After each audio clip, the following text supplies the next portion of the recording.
Welcome everyone to another casted game of Age of Mythology Retold. My name is ChillButton38, and I'll be spawning in on the south side of the map today, playing Shennong in the blue. My opponent, meanwhile, spawning in on the north side of the map, playing Fuxi in the red.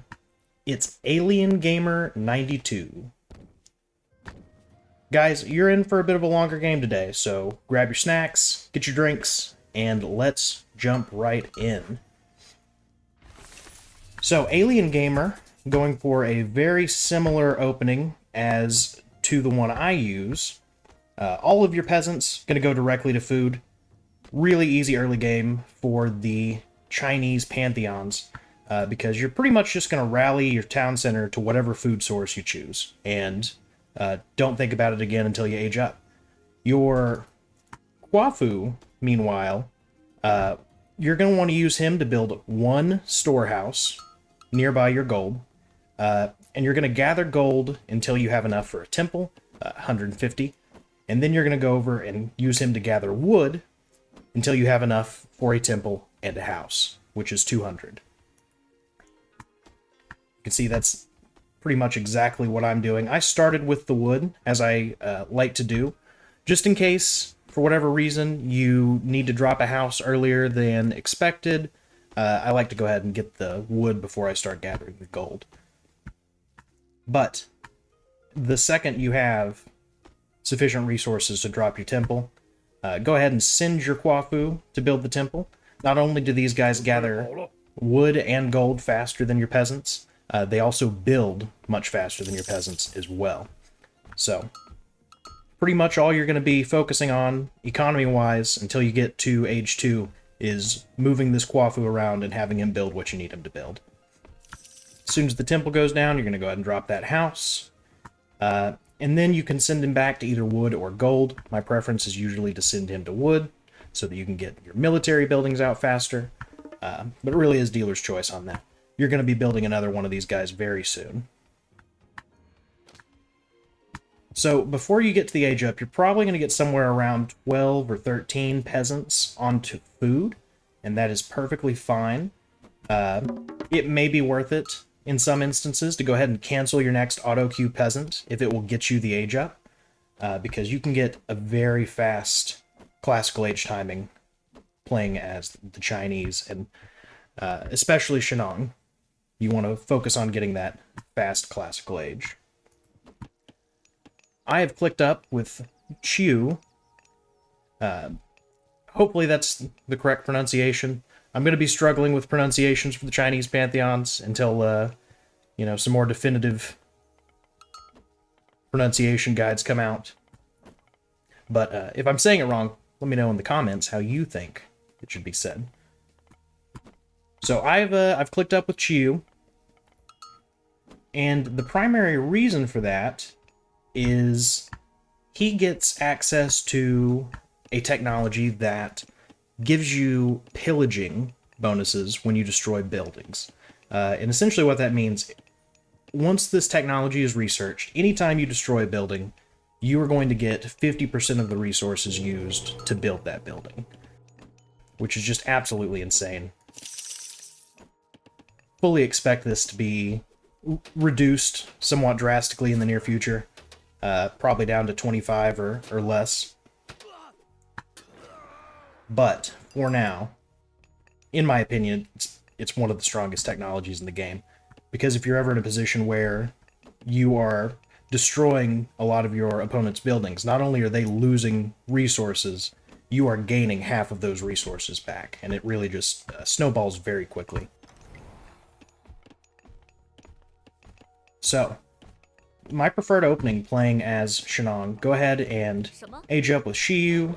It's going to give you access to the Yazi. It's a myth unit that is relatively cheap. It costs wood and favor. And I get two of them out, the free one and one that I've built, and just immediately go try to get some eco damage done.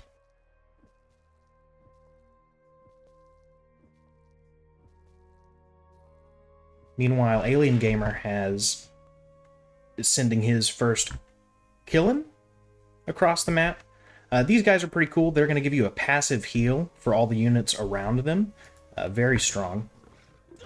The Aussie, meanwhile, are my preferred myth unit because they have the ability to teleport towards a target. So they are going to be absolutely devastating in early villager raids. If you can teleport through a wood line due to line of sight that maybe your opponent doesn't have, there's really nothing they can do to stop you from getting a villager kill with 2 of these guys out. That hero Pioneer is going to force me to retreat.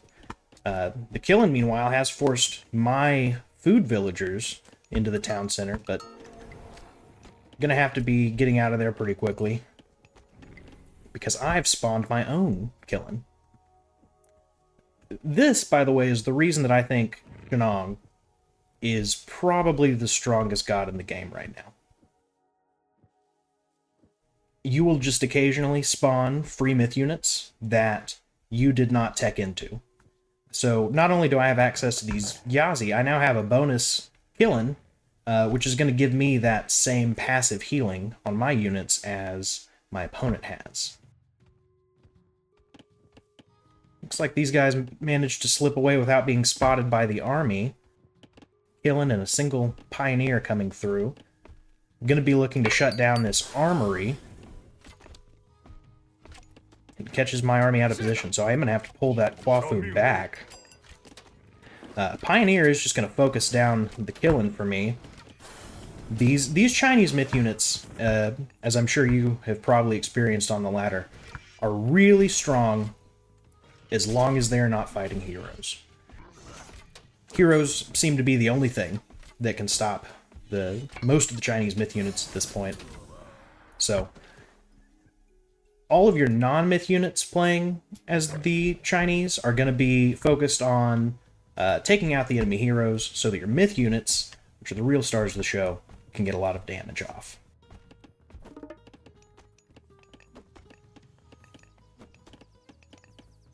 Neither player going for a second town center quite yet. This is my first game against a Fuxi player. I know that Nuwa likes to go very quickly for a second town center because of the cheaper peasants. So, if I was playing Nuwa, have to be looking out for a very fast second town center. Both militaries standing idle for now, pretty evenly matched.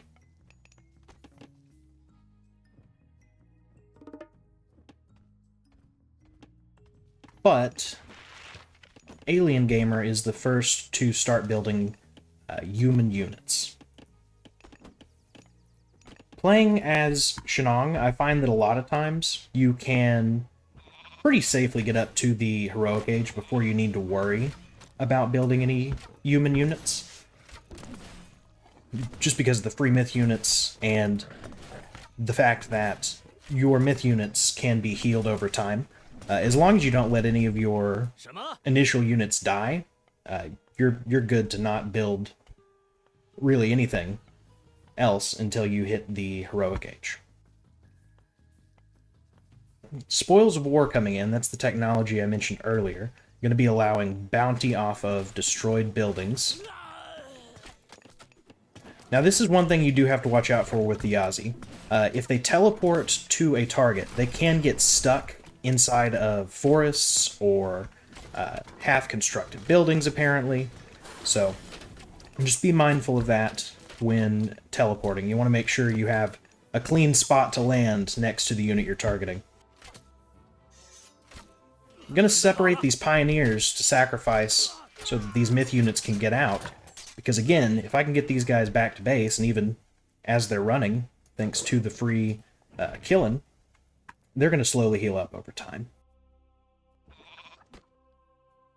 Already pre-queued Heroic Age on my side of the map, going up with Nuba.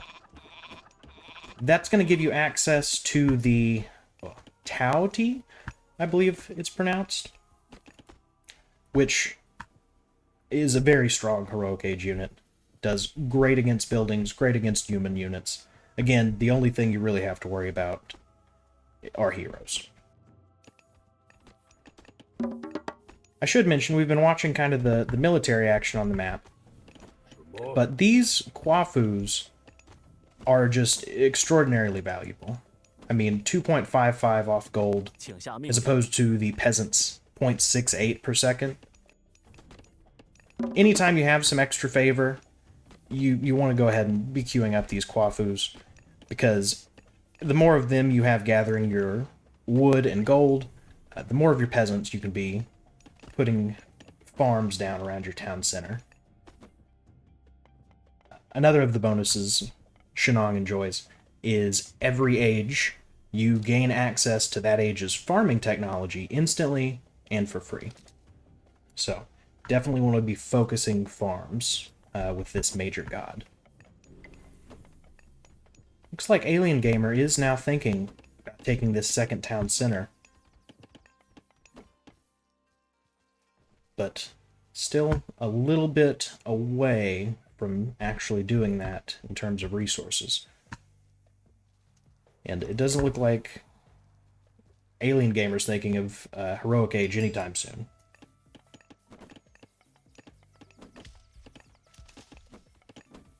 So this is another thing about the Quafus. They are significantly less impressive as food gatherers, as opposed to lumberjacks or miners. So you really want to be staffing these farms exclusively with peasants. Keep those Quafus mining gold, gathering wood, building your buildings. Heroic Age comes through, and the first Tau T comes out. Now, the reason these guys are so impressive, they have 2 special attacks. One of which is basically consume a human soldier instantly. And anytime they do that, their normal attack also increases. So these guys are absolutely devastating in army versus army combat, because over time they're going to deal more and more damage and get more and more just instantly consumed units. So as Heroic Ages come through, it is time to start training your military camp units.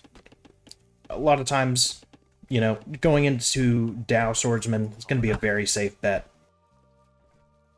The description on these guys literally says decent versus everything. And that's very true. I think this is probably one of the more interesting units in the game, because they don't do great in any fight, but it's pretty easy to get a large mass of them out because of how cheap they are. So you can win a lot of fights just with numbers. It's very important when you're playing into the Chinese to have some counter infantry out for these guys, because otherwise you're just going to get outnumbered and lose the fight because of that. Looks like Alien Gamer is taking a bit of a forward position, getting out more production buildings. You gotta watch out for this also. Putting your buildings too close to your wood line can result in some of those units getting stuck, and the only way to get these guys out is unfortunately to delete the building. Engagement going to be happening on the middle. Lots of pioneers in this army for Alien Gamer are going to be dealing a lot of damage to my myth units. Looks like first Tau T going down. Still have a killing. But the Dao Swordsmen are able to get onto the back line and focus the remaining pioneers down very quickly. And once that happens, it's... I mean, your myth units can just take care of the rest. Like I said, the Chinese pantheons are very strong right now. I imagine they'll be getting some nerfs soon, so get in on the fun while it lasts. Because these myth units are just a lot of fun to use, and very hard to counter without sufficient heroes.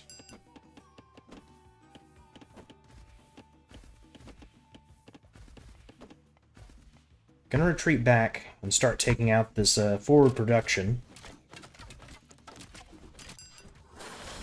And again, as these buildings go down, even not fully constructed buildings, you're gonna get bounty for the full amount of the building's cost. So, for every 2 production buildings that you destroy, you can afford to build one for free. So, it snowballs very quickly. Once you have gained an advantage as Shennong, it is relatively hard for an opponent to come back into the game. But, not impossible. All of the forward buildings for Alien Gamer are going to be going down. But the production at home is building a force back up pretty quickly. Going to be opting for some Dao Swordsman himself.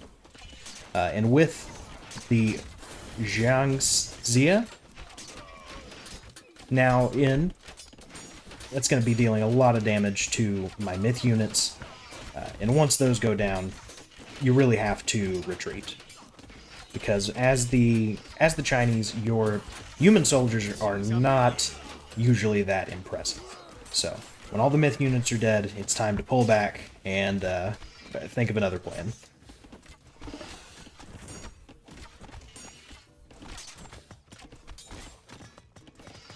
More buildings going to be going down on the front, which means more bounty coming in.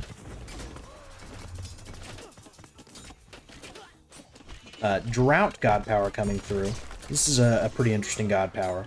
I believe it no, it doesn't reduce gathering on the farms, but it does make all of the enemy buildings easier to destroy, which interacts really well with the bounty technology.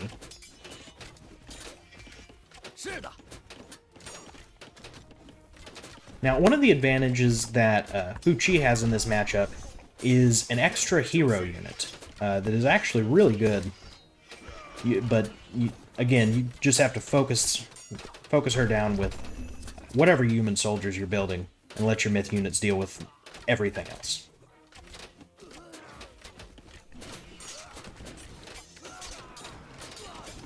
But as the combat continues, walls coming up to separate this gold mine from danger.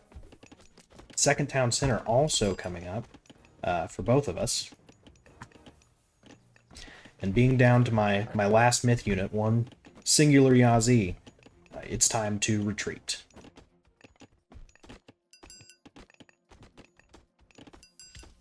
So at this point in the game, I have a definite advantage, but it's going to be hard to end the game without any myth units. These human units are impressive in a lot of ways. For example, the Chuko Nu, they're going to do great damage against enemy armies, but very little against enemy buildings. The Dao Swordsmen, meanwhile, are going to do just fine against the buildings, but they're relatively easy to kill off with whatever units your opponent may be making.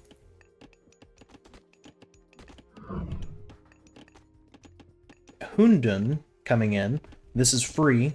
You can tell because it's an Age 4 myth unit that I'm getting in Age 3.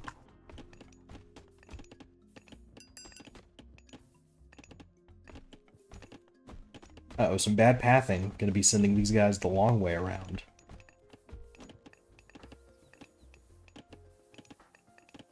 A lot of villagers gonna get caught out of position on this wood line. Maybe. Yes. Military from Alien Gamer still not quite at a place where he can afford to take this fight. But again, once my myth units get focused down, I'm going to be losing military population pretty quickly.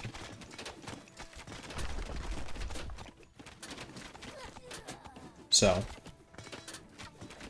I do think it's a good idea whenever you're in a similar situation, all your myth units have gone, and all you've got are your Dao swordsmen and a few ranged units. Go ahead and focus down the towers to limit the Dao swordsman loss, and maximize the amount of time you can stay in this base gathering bounty. Third town center now up for Alien Gamer. And a lot of his economy is not actually under threat by this raid on his original base. And although there is a definite villager advantage in my favor right now, with 3 town centers up, that is going to reduce quickly. Lightning weapons coming in, which is a really cool god power. It's kind of like a worse flaming weapons, because it's not going to allow you to just melt through an army, but it will allow you to take better fights than you otherwise would have. So, pretty handy. I don't think necessarily a game ender like flaming weapons can be. And at this point, I probably should have pulled these guys back. They're kind of overstaying their welcome a little bit, because again, there's no myth units here to deal with any of the human units that are now coming out. And this one Chuko Nu is going to very effectively deal with the remaining Dao swordsmen. But that's okay. Army building back up in the center of the map. Going to be denying out these mid walls that Alien Gamer's trying to get up. But more production coming down behind this wall that's already built, including a ballet, which is going to be the Chinese fortress type building.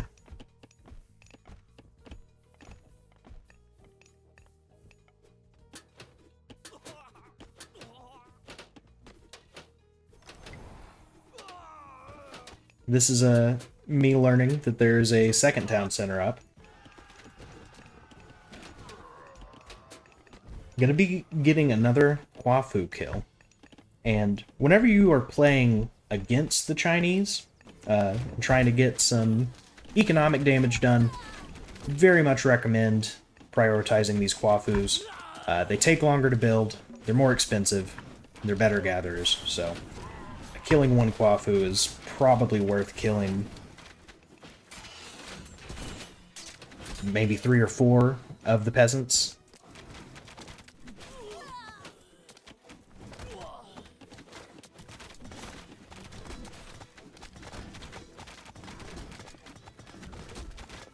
Second town center for Alien Gamer going to be going down here.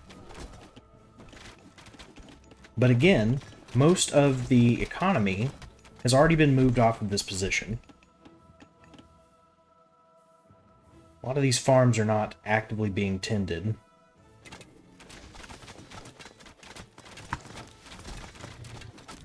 And again, every building that you lose against Shennong is going to be giving your opponent additional resources.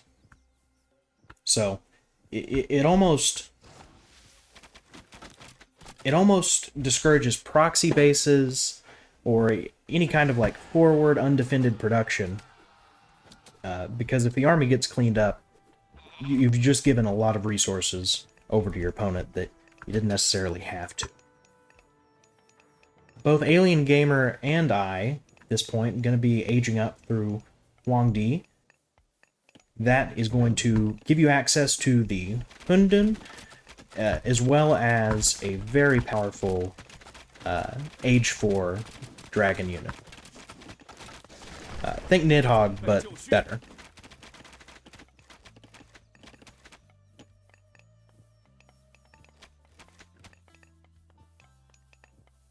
And despite a pretty hefty score disadvantage, Alien Gamer is still very much in this game. Economy is continuing to build back up. Military is building up pretty rapidly. And 2 of the Imperial Academies down, which are the Chinese building meant for training heroes, which is going to be pretty effective at shutting down the free myth units that Shennong gets over time. To increase the number of free myth units you get, by the way, you're going to want to increase your favor generation, and the Chinese pantheons generate favor just by having sacred land. So any of this yellow area around your buildings going to be generating favor for you.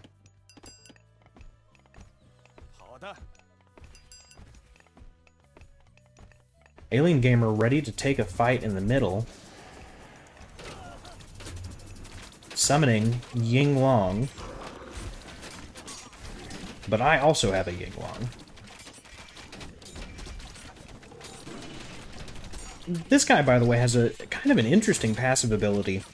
I haven't really messed with it because he's so good in combat. But if you summon Ying Long and don't have a reason to use him in a fight, just have him hover over your farms and increase the gather rate. And all of a sudden, my entire force gets cleaned up, and Alien Gamer is definitively back into this game. You're going to be trying to build back up to match his numbers, and starting to produce these heavy tiger cavalry. A very interesting unit that, once defeated, will actually give you an infantry unit. So he'll dismount and fight on for a little bit longer. They're not super strong once they're dismounted, but it is extra, damage sponge. So very nice to have. Zhu Kui going to be going down very quickly against all these ranged units from Alien Gamer. But the ranged units, although they are fire archers, which get a bonus against buildings, are still not going to be really enough to deal with a castle. Although, with drought, they may be. Villagers are going to have to get pulled back here. Another castle getting dropped on the back line. But Alien Gamer opting to focus down the units rather than the ballet. I think that's probably not the right call, especially once drought has dropped. And definitely should have probably pulled back at this point, because the whole army is going to get cleaned up here. And the military advantage that he briefly enjoyed is now gone. However, already back up to 90 villagers, just 10 away from economic equality, essentially. Still having some of these Quafus on to the farms, which it may just be necessary because of the low food stockpile, but gonna want to transition those guys off of that as quickly as possible.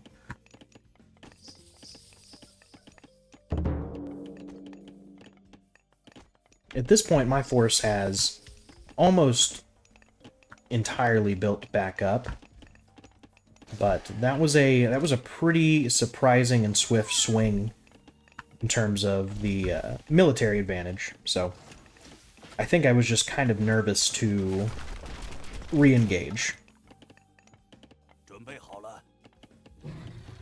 This is my second spawned King Long, by the way, which is a unit that Shennong doesn't have access to when you age up through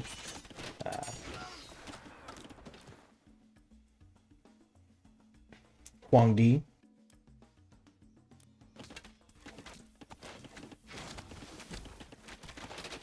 So, both of these have spawned for free, and they do an amazing amount of damage. 50 ranged and an area of effect attack. Deal bonus damage against myth units, so going to be doing very good as a counter against the enemy dragons or any flying myth units.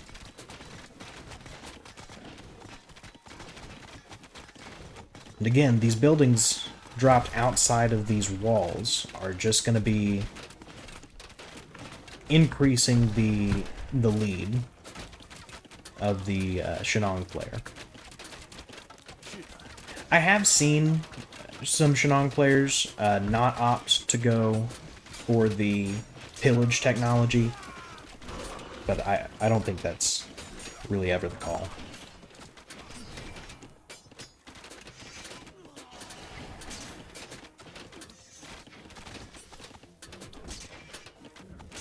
The walls have been breached at this point.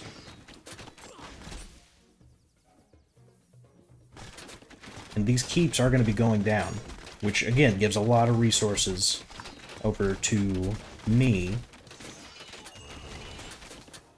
But all 3 town centers back up.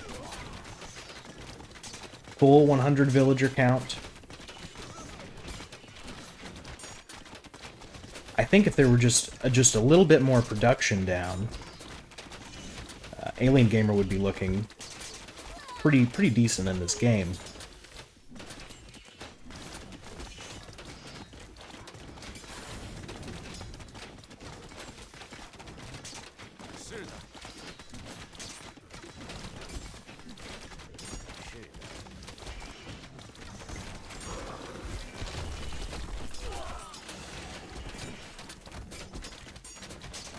Third town center does go down, though. And at this point, I don't think there's really a way back into this for Alien Gamer. Mostly because the only production buildings he has up are these machine workshops. And my composition at this point is almost half Tiger Cavalry, which are very effective at dealing with these ranged units.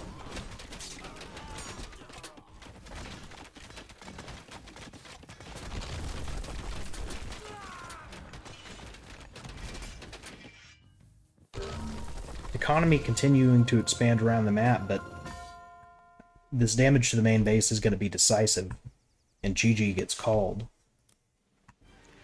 Good game to Alien Gamer. Let's take a look at these graphs. This was probably the most impressive part of the game for me. Alien Gamer mounted a real comeback and got back up to villager parity. I really think that if he had not taken that fight under the Bao Li in the middle, this game could have ended a different way. Settlements captured. Looks like Alien Gamer got more settlements quicker, which really mitigated the villager losses over time. So, both of these gods are very strong right now. If you haven't already, highly recommend checking out the Chinese Pantheon, the Immortal Pillars DLC. As always, if you enjoyed today's video, be sure to leave a like and hit that subscribe button. And if you'd like to see one of your games featured in my next video, leave a comment below with your gamer tag, and I will see what I can do. I'll be back with more Immortal Pillars content very soon. But until then, good luck, have fun, and I'll see you in the next game.